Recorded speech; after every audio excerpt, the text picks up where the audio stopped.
জানি। প্রেমটা ইউনিভার্সালি উপভোগ্য, কারণ প্রেম এটাই হলো আমাদের মধ্যে সবচেয়ে কমন জিনিস। প্রেমটা, প্রেম হোক বা ইনফ্যাচুয়েশন হোক, আমরা মানে এটা কোনো না কোনো স্টেজে আমরা ফিল করেই থাকি। এই জন্য আমরা একে অপরের জীবনে মানে জানতে ইচ্ছুক হই, মানে তার প্রেমটা কেমন হয়েছিল, তার প্রেমটা কিভাবে হয়েছিল। মানে লাভ স্টোরি বললে ওটা প্রেম হচ্ছে জানলে, কিন্তু যখন তুমি নিজের লাইফ নিয়ে দুঃখে নেই, সবার প্রেম হচ্ছে দেখলে কিন্তু খুব আনন্দ হয়। আর ছোটবেলায় একটা খুব মজার ব্যাপার থাকে, ফ্যামিলিজরা যখন একসাথে হয়, এটা সব থেকে বেশি হতো ক্লাস 9-এর দিদিদের সঙ্গে। আমরা যারা 4 বছরের ছোট, 3 বছরের ছোট, এই গ্যাদারিংগুলোতে যখন ভাই বোনরা এক ঘরে আছে, তখন খুঁচিয়ে খুঁচিয়ে রিভিল হতো যে দিদিদের এই মুহূর্তে কি প্রেম চলছে। কারণটা কি এটা হতে পারে যে প্রেমটা অ্যাকচুয়ালি কিন্তু একটা কনকোয়েস্ট, যে প্রেম তো দুটো অচেনা অসম্পৃক্ত মানুষের মধ্যে হয়। আমার বাবাকে আমি ভালোবাসি, আমার মাকে আমি ভালোবাসি, আমার ভাইকে আমি ভালোবাসি, বোনকে ভালোবাসি, কিন্তু প্রত্যেকের সঙ্গে আমার একটা রক্তের সম্পর্ক আছে। আর একটা সম্পূর্ণ নতুন অনাত্মীয় মানুষ যাকে আমি সব থেকে ভালোবাসবো, দুটো অনাত্মীয় মানুষ পৃথিবীর সব থেকে আপন হয়ে যাবে, এর কোনো দায় কারোর মধ্যে ছিল এটা না। আমার খুব ইন্টারেস্টিং লাগে, জানো তুমি যেটা বললে, মানে এটা অদ্ভুত সত্যি। আমি আমার বাবা মার সঙ্গে সম্পর্কটা কিন্তু আমি স্থির করতে পারবো না। আমার বাবা মার মেয়ে এটা ভবিতব্য। আমার দাদা, আমার দিদি, এগুলো কোনোটাই কিন্তু আমরা কেউ তৈরি করিনি। কিন্তু এটা এমন একটা সম্পর্ক, যে সম্পর্কটা তুই চুজ করলি, তুই তৈরি করলি। হ্যাঁ, আমি ভালোবাসা তৈরি একটা করলাম। প্রথম এবং স্বাধীনতা। কারণে আমি নষ্টও করলাম। যে কারণে মানে আজকে বাবার সঙ্গে ঝগড়া হলে তোর এত কষ্ট হয় না, ভাই ভাই আলাদা হয়ে গেলে এত দুঃখ হয় না, মানে যে কোনো প্রেম ভেঙে গেলে বা ডিভোর্সের এখনো সামাজিক গ্লানিটা এতখানি, যে আমি এটা তৈরি, তুমি তার মানে তুমি পারলে না। যে প্রেমটা যেহেতু তুমি বাঁচলে, অতএব প্রেমটাকে রাখতে না পারার দায়টা তোমার এবং দোষটাও তোমার। তাই জন্যই আমাদের মানে আমরা অনেক দিন অবধি, মানে অনেকে যারা পারেন না, যে মানে সম্পর্কটা কেটে গেছে তো বলতে পারছেন না, লোকজনের কাছে অ্যাডমিট করতে পারছেন না, এটা প্রচন্ড। এবং সম্পর্কটা হয়েছে তখন অ্যাডমিট করতে পারছেন না, সেটা সবথেকে তখন অ্যাডমিট করতে পারছেন না, ওটা মানে ইনসিকিউরিটি হয়েছে। তো আমি নিজে আগে ভালো করে জানি আমি এটা কি সত্যি ঘটলো না ঘটার আগে আমি বলবো 5টা মানুষকে, তারপরে কি হবে আমার। এইটা কিন্তু সেন্স অফ ভিক্টরি। যতক্ষণ না পর্যন্ত আমি লটারির টিকিটের টাকাটা হাতে পেলাম, আমি যে লটারিটা জিতেছি তার প্রমাণটা আমার কাছেই বাকি। আর অনেক সময় আমরা সেটাকে ভুল করে তার একটা কালমিনেশন, একটা শারীরিক সম্পর্ককে টোকেন হিসেবে ধরে নিই। প্রথম ও আমি চুমু খেয়েছে, তার মানে it's a sealing a relationship. We have gone to bed, তার মানে with mutual consent, therefore না, assumptionটা হচ্ছে তার মানে we are almost obligated to be in love. একদমই তাই, নিজেদের বাধ্য করে দেওয়া, নিজেদের প্রতি অবিশ্বাসও থাকে। এই বাধ্য করে দেয়াটার মধ্যে একটা বোধহয় একটা আছে।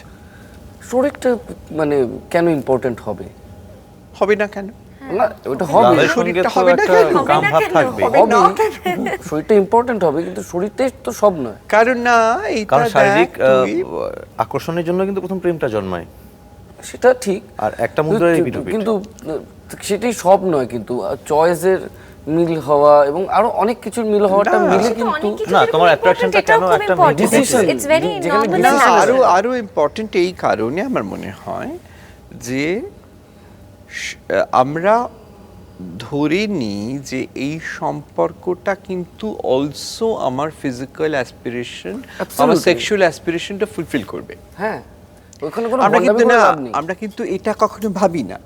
পরিষ্কার করে ভেবে দেখ, আমরা কিন্তু আমাদের যে various kinds of aspiration in our lifes আছে, তো আমার একটা ইন্টেলেকচুয়াল অ্যাসপিরেশন আছে, একটা ক্রিয়েটিভ অ্যাসপিরেশন আছে, একটা সোশ্যাল অ্যাসপিরেশন আছে, একটা রোমান্টিক অ্যাসপিরেশন আছে, ইমোশনাল অ্যাসপিরেশন আছে।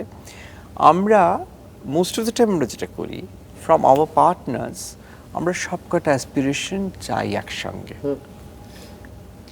ফলে তারপরে আমরা বলি ও তো আমার মতন না, তোমার মতন কেন হবে ও? মানে তুমি তোমার অন্য অ্যাসপিরেশনসগুলো আমরা ভেবে নিই না যে না এর দায় কেবল এই অ্যাসপিরেশনটা ফুলফিল করার। Therefore, your lover has to be extremely good in bed, extremely comfortable with emotions, understanding, compassionate, accomplished. এই এতগুলো জিনিস, এতগুলো দায় কিন্তু আমরা না জেনে চাপিয়ে দিলাম। আমি বলতে পারতাম না, আমি যখন আমার অনেক বন্ধু আছে, আমি তার সঙ্গে এটা নিয়ে আলোচনা করব, আমার তাকে সোশ্যালি প্রেজেন্টেবল তো হতে হবে না। সে আমার প্রেম বলতে আমি কি বুঝছি? প্রেম বলতে কি আমি একটা সোশ্যাল কম্প্যানিয়ন বুঝছি না একটা প্রাইভেট কম্প্যানিয়ন বুঝছি? এটাও কিন্তু আমরা অর্ধেক সময় ব্লার্ড হয়ে যায়। কিন্তু একটা প্রায়োরিটি বোধহয় থাকে, দেখো মানে কেউ যেমন ধরো আমি হয়তো এটা আশা করি যে তাকে খুব ইমোশনাল হতে হবে, সে যাতে আমার সমস্ত ইমোশনসগুলোকে খুব ভালো বোঝে, এইটা হলেই আমি আইল বি হ্যাপি। তাকে যে খুব ভালো রান্না করতে হবে এরকম কোনো মানে নেই, বা তাকে আমার বন্ধুদের সঙ্গে খুব ভালো মিশে যেতে হবে তার কোনো দরকার নেই। মাম্পি মুশকিলটা কি জানিস তো, যখনই তুই মনে করবি যে আমার ইমোশনগুলো সে বুঝবে, তার তোর মধ্যে সবগুলো পড়ে যাবে। না না, তোর মনে হবে তাহলে আমার যে কবিতাগুলো ভালো লাগবে তার ভালো লাগা উচিত, তাহলে আমার যে বইগুলো পড়ে আমার ইমোশনগুলো তৈরি হচ্ছে সেগুলো তার পড়ে থাকা উচিত, নয়তো সে কি করে বুঝবে আমাকে? না, আমার একটা ভালো লাগে না তার মানে তারও ভালো লাগবে না। আমি একটা সময় অবধি আমি বিশ্বাসই করতাম না যে বাংলা জানে না এমন কোন মানুষের প্রেমে আমি পড়তে পারবো যার সঙ্গে আমি রবীন্দ্রনাথ নিয়ে কথা বলতে পারবো না। আমি বাংলা জানি না মানে অসম্ভব। তারপরে দেখলাম সেটা খুব ইম্পর্টেন্ট ফ্যাক্টর নয় আমার জীবনে অ্যাকচুয়ালি। না, আমি এটা হয়েছে আমার বাংলা জানা না জানা গুরুত্বপূর্ণ হয়নি, প্রেম হয়েছে, এরকম হয়েছে জীবনে, কিন্তু সেখানে না বেশি দিন আমি স্টিক করে থাকতে পারিনি, কারণ অনেকটা সময় কাটানো তো। আমি যদি ওর সাথে আলোচনা না করতে পারলাম, কি ইচ্ছে করে তো আলোচনা করতে, না গো সব সময় তো আমরা ভালো বন্ধু পাই না যে সুনীল গাঙ্গুলি আলোচনা করব। এবার চাপিয়ে দেওয়া নয় এটা। না রে, চাপিয়ে দেন, আমি যেটা বলছি যে করে আইডিয়ালি এটাই হলে হয়তো ভালো হতো, যে যার সঙ্গে আমি আমার সবকিছু শেয়ার করতে সেটাই তো পারতাম, ভেবেচিন্তে। কিন্তু সেই সবকিছু শেয়ার করাটা হয়ে ওঠে না বলে তখন অন্য লোকটা আমার জীবনে আনইম্পর্টেন্ট হয়ে যায়। তুই যেটা থেকে শুরু করেছিলি সেই রোলটা তো আমার না বাবু, তুই সেই রোলটা বাড়াতে বাড়াতে বাড়াতে বাড়াতে তার উপর অনেক বড় একটা দায়িত্ব চাপিয়ে দিলি। তুই কিন্তু কেবল তাকে কিন্তু সে তোর সবকটা অ্যাসপিরেশন শেয়ার করবে বলে তুই তাকে বাঁচিসনি না। তোর আর একটা জিনিস দেখবি ভীষণ হয়, যে কারণে মানুষের প্রেমে পড়ে ঠিক সেই কারণে প্রেমটা ভেঙে যায়। তুই প্রেমে পড়লি হয়তো একজনের যে মেয়েদের পাত্তা দেয় না, তো সেটা দেখে এতটা তোর ভাল লাগলো তুই প্রেমে পড়লি, তারপরে সে যখন তোকেও পাত্তা দিচ্ছে না কয়েকদিন পর, তখন তুমি বললি এমনটা তো হওয়ার কথা ছিল না। আরে বাবা, তুমি তো জানতে, তুমি তো এই গুণটার জন্যই বা কেউ একজন আমার মেটেরিয়াল নয় বলে তার প্রেমে আমার না এতটা ভয় পেতে ভালো লাগছে না প্রেম নিয়ে, কেমন একটা ভয় লাগছে এইসব এত কিছু আমার মনে হয় মানুষের মনে, বিশেষ করে মেয়েদের মনে আমার মনে হয় এরকম একটা ইচ্ছে থাকে যে আমি বদলে নিতে পারবো। ও প্রচন্ড রাগী, কিন্তু আমার উপর কিন্তু রাগটা করবে না, আমি ওকে বদলে নেব। সবার উপর রাগ করবে, আমার উপর রাগ করবে, আমার উপর করবে না। I am special. এবং আমাদের ক্ষেত্রে যেটা আমরা ভুল করি না, সেটা কিন্তু ঠিক বদলে নেওয়া ব্যাপারটা নয়। I will be that much special only যে ওইটাই তো বলছি, কিন্তু সেটা কখনো হয় না, বিকজ সেই মানুষটাই তো ওরকম। না না, কিন্তু সে মানুষটাই তো ওরকম, সেটাই তো তার বেসিক নেচার। যেটা অপরাজিতা বলতে চাইছে যে একটা রাগী মানুষ, কিন্তু সে আমার উপর রাগ করবে না। না, সেটা একেবারে যে সে আমার রাগ ভালো, মানে সে আবার রাগ ভালো বেশি ফেলতে পারে।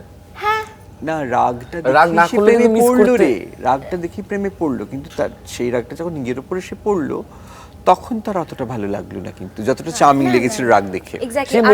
আমারটা কিন্তু না, আই স্ট্রংলি বিলিভ যে মেয়েরা মনে করে এটা প্রথমে খুব ভালো লাগে, তারপর কয়েকদিন পরে মানে প্রথম দিকে মনে হয় না আমি কিন্তু ওকে ঠিক বদলে নিতে পারবো, আমার উপর কিন্তু এই রাগটাও করতে পারবে।